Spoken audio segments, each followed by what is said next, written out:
good ta ug mga butang nga daghan sa ato karon or daghan pud sa inyo karon nga maglisod ta og undang. Maglisod ta sa ato kinabuhi nga undangon, which is to break the bad habits, no? So, especially kanang lisod gyud nato i-give up. Always na nato kung nahimo na natong parte sa atong pamatasan. Now, I'm talking bad habits in general niha. Even kung ani kanang unhealthy nga mga pagkaon or addiction, may be addiction, vices or mga bisyo. No? I'm talking bad habits in general. Now, Mr. Okay? Sige, ang babasa na to sa katuang verse ginihan, no? Ingon, Romans 12:2. Do not conform to the pattern of this world, but be transformed by the renewing of your mind. Then you will be able to test and prove that God is good, pleasing, and perfect will. Now, do not be conformed by the pattern of this world, but be transformed by the renewing of our mind. Meaning, atong ang thought processes, no?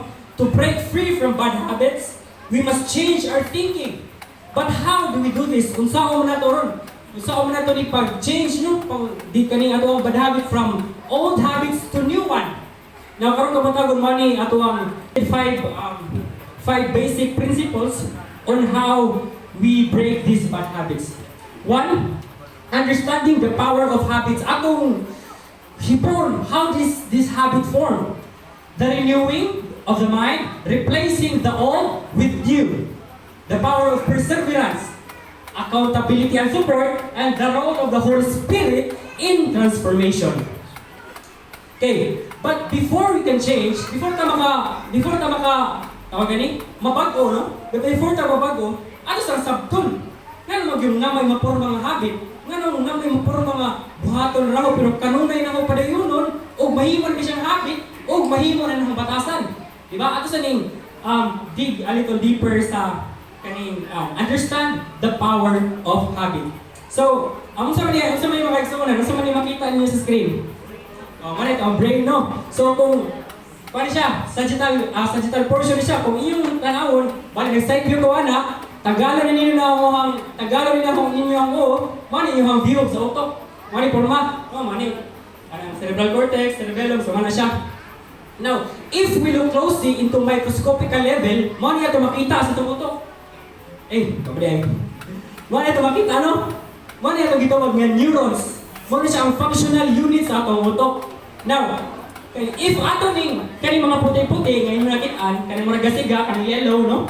Mo niya siya ang ato ang ginatawag nga kani naay kanang mga kuryente na siya, mga kuryente. Pero sa mga pa ginatawag ni siya action potential.